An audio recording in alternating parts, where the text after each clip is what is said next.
Shabbat Shalom, everybody. I hope everybody's having a wonderful, peaceful Saturday. It is really pretty out here today. I don't know what the temperature is, but it feels nice. Check out these trees. Oranges and yellows and greens and reds. Isn't that pretty?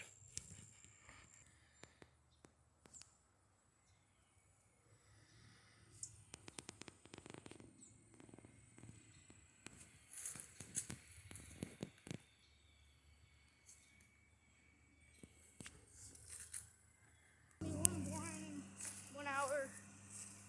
Yeah, don't say that. Fishing's fun even if you don't catch anything. Actually, John. Sometimes. It's called fishing.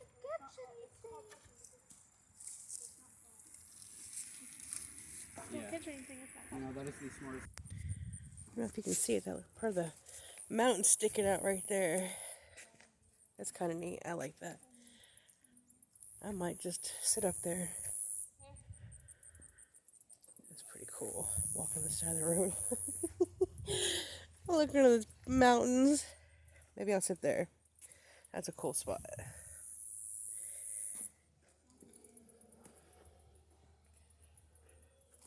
All the beauties of Tennessee.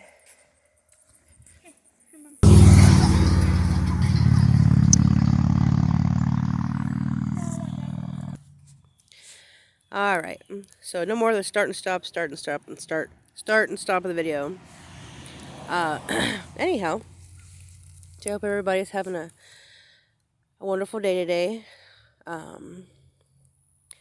Just sitting outside and enjoying the nature. My two of my boys are fishing with their new friend, and I got one of my boys next to me. These guys fishing down here, beautiful hillside.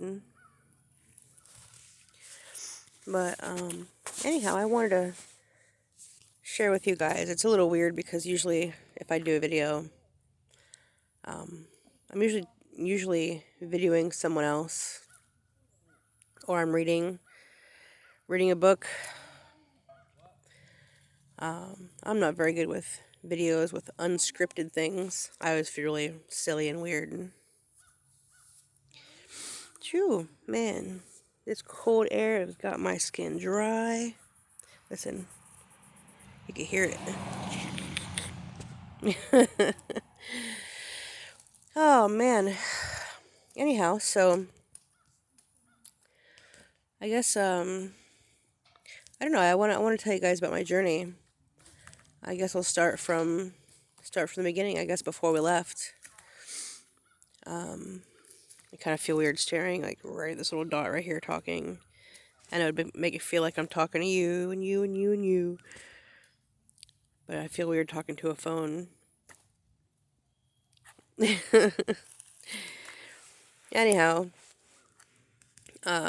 so we weren't in, the greatest of situations, and we just really had to get out and wanted to get out and kind of move on and do better. Always wanted to, do better than the situation we were in. But, we didn't really see hope for a way out.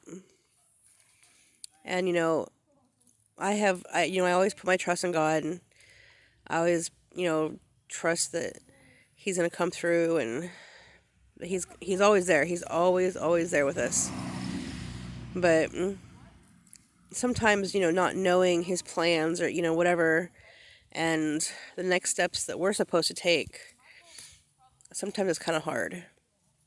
And I know that we should always, stay in faith and not worry. And I wasn't really worried most of the time. Every once in a while I had a moment where I got a little worried, but for the most part, I tried not to be worried. But I did know that none of us were happy in the situation we were in. And I'm not going to elaborate too much. I don't want to throw nobody under the bus. But those of you close to me know, the different circumstances. Um, I was, I was praying for, a job opportunity. I was praying for, guidance and wisdom in that. And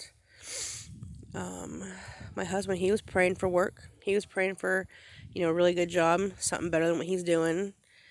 And was praying for a new start. He wanted a new start. He was praying for, a way out. He wanted a way out. There was so much, darkness surrounding where we were. I it would take me forever to explain that aspect of it. And like I said, I'm not going to throw anybody under the bus, but there was a lot of darkness. And we just had to go. And, a friend of mine, she's like,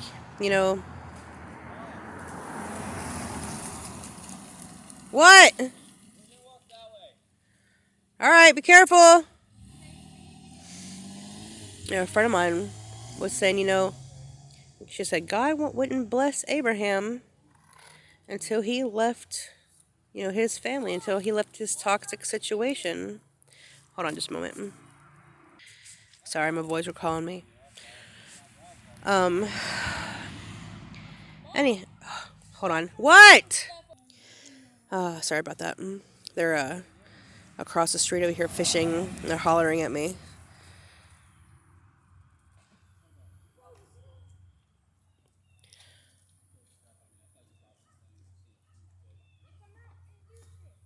Sorry. Sorry. Where did I leave off? I know it's only been like a flip of the screen for y'all, but it's been a couple minutes for me. These guys are talking to me. But, anyhow, we wanted out of our situation. That was a sure thing. And, my husband, he got a message from a buddy that he hadn't heard from in, I think he said about 15 to 17 years he hadn't talked to his friend. And they started talking and everything, and his friend's like, hey, there's a job opportunity up here for you. And, my husband was like, this has got to be a sign, because it's not like he was out telling everybody or putting the word out that he wanted work or, whatever. But his buddy mentioned work, and he's like, this has got to be it. It's got to be an answer to prayers. And, I really felt like it was too. I felt like it was a definite answer, to prayers. And they say that, when you follow where God leads, that He'll bless you, And that's all we've seen so far on this journey is just an abundance of blessings, and I don't say any of this in a boastful way. I don't say any of this in a prideful way. I don't say any of this in a self-serving way. This is only to edify and lift up the name of our Father because He is such a good Father. He is a blessing. He is a mighty worker, a miracle worker. He is absolutely amazing. And so we decided to start taking steps to get, on our journey here. And my husband decided he was going to sell some of his tools. Wait, let me back up just a little bit. We were staying with family, and we ended up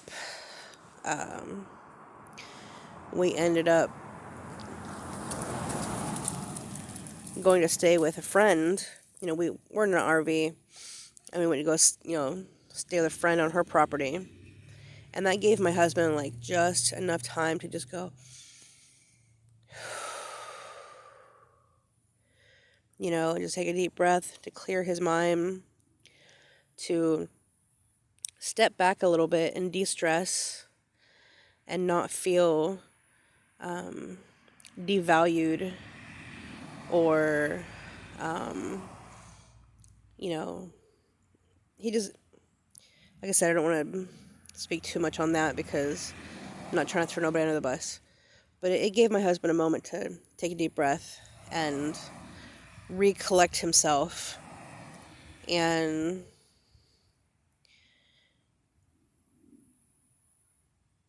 kind of give him motivation and drive because he had lost, all motivation and drive, and his depression had set in, and his anxiety had set in. But this was good. This was really good. So this wonderful family, it was a woman and her father that I hold very dear to my heart. And they're they're kind of goofy. They remind me of me and my dad, and they were a beautiful family. And they let us stay on their property. They're like, hey, why don't you stay longer? But just kind of jumping on God's bandwagon and going, where He leads and everything. But they were definitely a part of God's plan so that Johnny can get his head on straight. And they were very lovely, beautiful, funny, and happy, and just loving family. And so we stayed there for a week. And my husband decided he was going to sell his tools. So the first day he went out and he went to the local little store just right up the road, a little tiny store right up the road. And, before he had, set his stuff out, he's like, Father, if I could just make $200 today, I'll be blessed. And he said a little prayer to him. He might not have went in those exact words, but he did ask for $200. And he laid out his tools, and he didn't tell anybody what he was expecting to get. He didn't tell anybody prices. People came up, they made offers, and my husband humbly, accepted whatever offer everybody gave him. I didn't know that my husband was on his last order, and me and my boys had, ooh, what was that? Me and my boys decided to go for a walk. So we walked up to the store where he was sitting at, and I got to witness the very last sale. This guy came up with like one of those little motorized wheelchairs, and he was talking about how he had it custom made and it was really fast. And he told my boys, "Hey, you want to take it for a ride? You want to take it for a spin?" And my youngest got on and rode it around the parking lot, and he was like, "Whoa, this thing goes fast!" But anyhow, this guy, he was a nice guy. But he pulled out, some money out of his pocket, and he's like, "Hey," he's like, "this is all I have. This is all I've got." He's like, "I'm not even sure how much is here." And my husband says, "That's okay. You go ahead and take that, that last tool or whatever, and that's fine."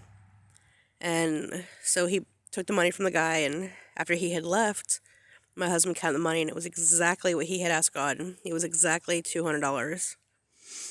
And we had some messages, well, my husband did, and it was kind of putting him down once again, saying we weren't going to make nothing, But I told my husband, I says, don't let those things bring you down. I said, you just continue trusting in God and, continue trusting in our Father. He's the one that will provide. He's the one that's going to, show us the way and the direction and everything.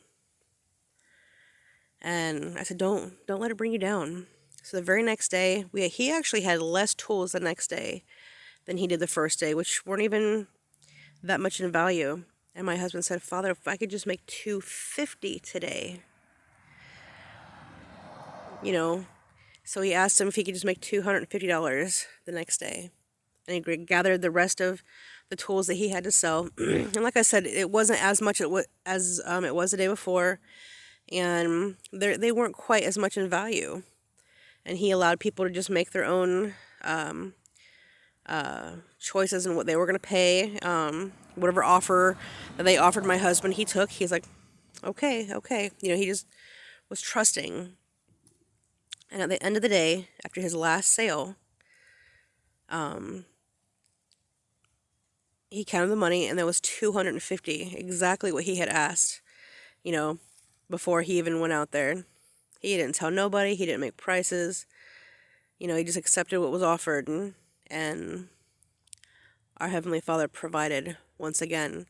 So now, having $450 in pocket from that sale, those sales, we're like, okay, we've got this. And the family that we stayed at, they offered us $100 as well for the trip. They're like, here's $100 for the trip. And so we had $550 for our trip. Whew, we're taking a RV and a car that we had no idea if it would even make the trip. Like, it was so stupid. In a worldly point of view, it was so stupid. We left without enough money. We left with not even knowing if this car would make it. We left without even knowing if the RV would make it. They both could use tune-ups and a lot of other things they could have used. We're just like, Father, if you're leading us here, protect us, guide us, and get us there. Get us there. And he got us here. We didn't have any car troubles. There was no... I can't even describe any of it because there was no car troubles at all. We had nothing. It was just... We took our trip up here and we made it here just fine. The RV is still going. The car is still going. And we'll just thank you, Father. Thank you so much. And then we pulled into the we were checking out this campground that my husband's friend told him to check out. He's like, hey, go over here to check this place out. And they also had a restaurant on their property. And so we walked inside. We're like, hey, how much is it to stay here at night? And do you have full time? And we were just kind of, gathering some information, and they didn't have full time at this point. They said that there is now a wait list for full time over here. But we were sitting there to discussing our options. If I'm talking funny, I bit my tongue the other day and it hurts. But we were discussing, our options, and we really didn't have a whole lot of money to work with. And we're like, well, if we pay for one night, that's going to deplete our money pretty quickly. We got to have gas, to get to and from work, and we still need money for certain necessities. And we were just talking about that, and my husband, he got himself a coffee, and me and the boys got a hot chocolate, and we just sat there for a little bit, just enjoying our warm drinks, because it was so cold. It was so cold and wet and rainy. Like, it went from us being so hot in Florida to being freezing, here. But anyhow, I was looking at the menu and I saw hush puppies for $1. So I'm like, lady come over, and I said, how much are your hush puppies? Or not how much, because it's at $1. I said, how many of your hush puppies come, for the price for $1? She said 3. So I said, okay, can I get 2 orders of hush puppies? I'm like, well, there's 5 of us. Everybody can have a hush puppy, and there's 1 left over. So I ordered, $2 worth of hush puppies. And the lady came back, and she had a full plates of food. There was so much fish, and there were so many hush puppies, and there was fries and potato wedges and bowls of white beans, and they were so good. And I'm like, whoa, no. I said, I'm sorry. I said, we didn't order that. And she looked at me and she said, we are feeding you tonight. She says, we are feeding you tonight. I'm like, what, God, what? We're cold, we're hungry. We got, warm drinks and a warm meal for free. And so we're starting to finish up our food. And there's still, so much food left over. They brought a lot of food out that we had a take-home box to go. And we're thinking, no, this is it. We're done, And next thing I know, she comes out. She goes, hey, guys, I got dessert. And she brought out, these thick brownies like this huge brownies. And they were really thick. and they were moist, and they were so good. They were like so perfect. And they were cooked to perfection. They were good. And so we had those, and I was just blown away at the hospitality there. And it wasn't just their hospitality, because I mean, we didn't tell them we were hungry. We didn't tell them we couldn't afford it. We didn't tell them any of that. All they knew is we were looking for a spot, and we were new into town. You know, God had definitely pressed on someone's heart. He definitely pressed on somebody's heart to make sure we had a warm meal and welcomed into Tennessee. But God wasn't done there. He wasn't done there. My husband called his friend back and said, "Hey man," he goes, "they don't have a spot for us right now." So his friend says, "Hey man, I'll call you right back. Let me see if I can find any other parks around." Well, it was the first place that his friend had called, and I guess the owner of the park said, "Yeah, we had some guy sitting here on this lot, and his wife got sick, so he had to leave." And he goes, "There's still 2.5 days left." He's like, "If you guys want to come down here and take it," he's like, "I was going to give it to the first person who called, and you guys are the first person who called." So we got a beautiful, beautiful, beautiful, beautiful stay at a state park that we didn't even ask for, for free. So we got to sit there 2.5 days at a state park. There was water on all three sides of us. There was deer. There was greenery. It was so beautiful. As many people that were there, like, it was so quiet. It was just so quiet and peaceful and serene. And I'm like, this is our God. This is our Father that we serve, And He is just still blessing us abundantly. And when I say I was blown away, it's not because I didn't know that He could or would do these things, but I think I was just blown away at, I don't know, just seeing Him in action, seeing our Father in action, and I don't even know if that's why I was blown away, but just knowing that He loves us so much, that He would, and once again, I know He would do these things for His children. So I don't know why I was blown away, but I was blown away. But I do know that we were absolutely blessed, absolutely blessed. And things didn't stop there.